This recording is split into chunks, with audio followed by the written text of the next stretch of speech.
야고보서 4장 말씀으로 우리 가운데 오신 예수 그리스도의 은혜가 우리 안에 넘치기를 원합니다. 우리가 지금 야고보서를 읽고 있죠. 그러나 사실 우리가 이 야고보서를 읽고 우리 삶 가운데 적용이라는 말을 사용하기에는 아주 교만하고 두렵고 떨리는 말씀이라겠습니다. 야고보서에서의 그 고난이라는 것은 우리 일상에서 뭐 고난 당하는 거, 돈이 없고 먹을 것도 없고 아프고 병들고 자녀가 잘 안 되는 뭐 그 정도의 고난으로 바로 본다면 완전히 틀린 것이라겠습니다. 야고보서에서 말하는 이 고난이라는 개념은 죽음에 이르는 순교의 자리에 가라는 그 고난을 이야기하는 거죠.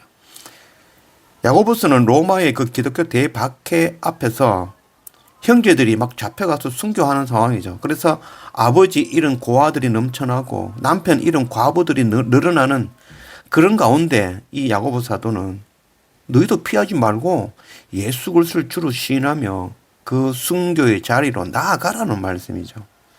불가능하죠. 저는 정말 자신이 없습니다. 일제강점기 신사참배를 거부하고 순교의 길을 선택하라. 저는 불가능한 이야기죠. 정말 자신 없는 이야기입니다.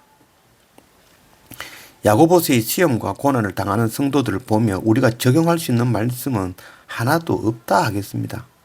우리는 지금 너무 복에 겨운 삶을 살고 있죠. 그러나 다만 우리가 야고보서를 보면서 우리는 놀랍고 크신 은혜를 더 깊이 깨달아 알고, 그래서 우리가 할 수 없기 때문에 하나님 은혜를 구하는 거죠. 고난을 이길 하나님의 지혜를 구하고 믿게 할 수 있는 그 믿음을 우리 가운데 달라고 구하며 엎드릴 수밖에 없는 것입니다. 1절 너희 중에 싸움이 어디로부터 다툼이 어디로부터 나느냐 너희 지체 중에서 싸우는 정욕으로부터 나는 것이 아니냐 너희는 욕심을 내어도 얻지 못하여 살인하며 시기하여도 능히 취하지 못함으로 다투고 싸우는도다. 너희가 얻지 못함은 구하지 아니하기 때문이요 구하여도 받지 못함은 정욕으로 쓰려고 잘못 구하기 때문이라. 우리는 그리스도인입니다. 이 그리스도인이라는 것은 바로 예수 그리스도의 핏값으로 살아가는 자라는 의미이죠. 우리가 이 땅에서 생존하는 것이 우리의 존재의 목적이 아니죠. 살아가는 것, 사는 것이 목적이 아니죠. 우리는 그리스도의 이름을 증거하는 자, 그리스도인의 삶을 사는 것이 우리 존재의 목적인 것입니다.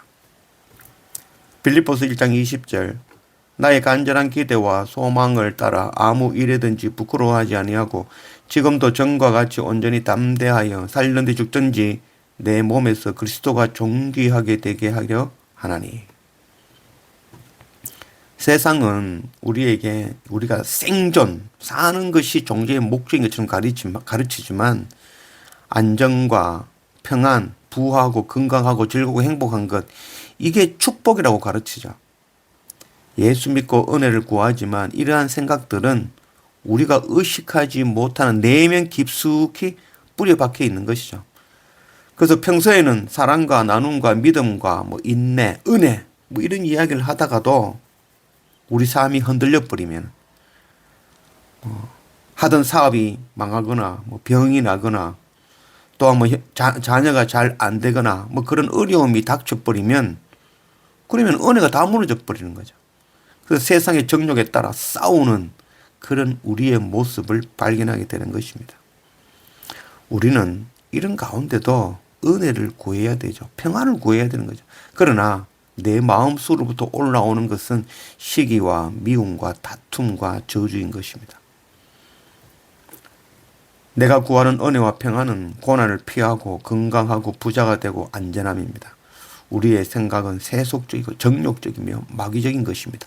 야고보 사도는 바로 지금 이런 우리를 책망하고 있는 것입니다. 4절 가늠한 여인들아 세상과 벗된 것이 하나님과 원수됨을 알지 못하느냐. 그런즉 누구든지 세상과 벗이 되고자 하는 자는 스스로 하나님과 원수되는 것이니라. 너희는 하나님이 우리 속에 거하게 하신 성령이 시기하기까지 사모한다 하신 말씀을 헛된 줄로 생각하느냐. 간음하는 여인, 그러니까 간음을 이야기하는데 여기서 말하는 이 간음이라는 것은 우리가 하나님의 신부된 자들로서 하나님을 버리고 세상과 가까워지는 것, 세상과 간음한다라는 거죠. 그게 하나님과는 원수가 되는 것이다 라고 말씀하고 있는 것이죠. 은혜를 구하는 입으로 나를 핍박하는 자를 원망하고 저주하고 세상의 안전과 부와 건강을 구하는 것, 이게 바로 간음이라는 거죠. 하나님과 원수가 되는 것이다 라고 말씀하고 있는 것이죠.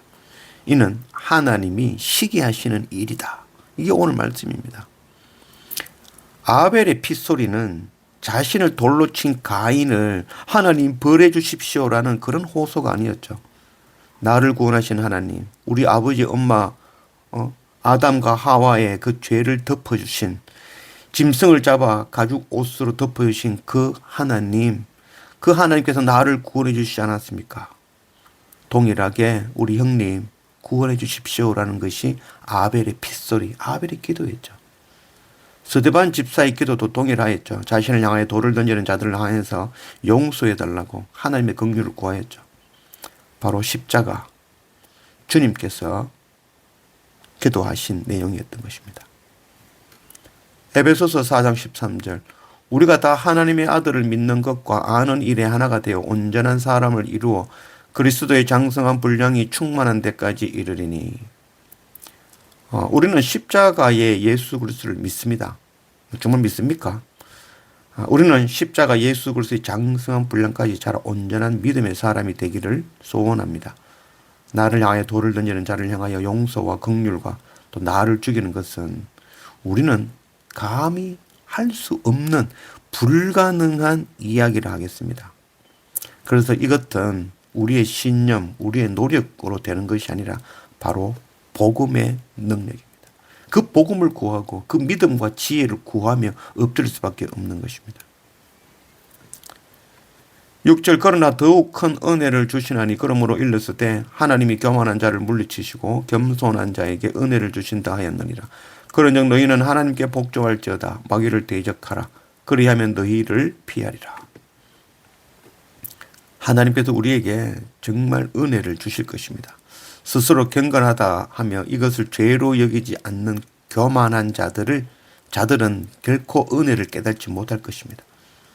우리 본능 깊은 속에 그리스도의 길을 가지 않으려는 그 불순종의 죄를 인정하고 고백하는 자에게는 더 큰 하나님의 은혜와 능력, 곧 죽음을 이기는 능력이 임할 것입니다.